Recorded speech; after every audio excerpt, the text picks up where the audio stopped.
scan this. Sovi is here. Let's level up. Oxalic acid is a weak diprotic acid. We must rank its species by concentration at equilibrium. Let's solve this chemistry puzzle now.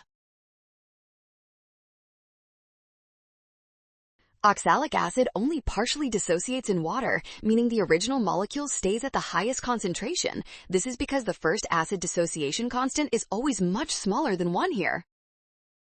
The first ionization produces hydronium and hydrogen oxalate ions in equal amounts, but the second step is even weaker. Therefore, hydronium stays slightly ahead of the other ions in the solution. The second dissociation of hydrogen oxalate is limited, making the oxalate ion the least concentrated species. This confirms our ranking for the final answer. Well done! Scan the code to learn with Sovi. Watch signs and avoid rushing. Trust given values and check steps for option D.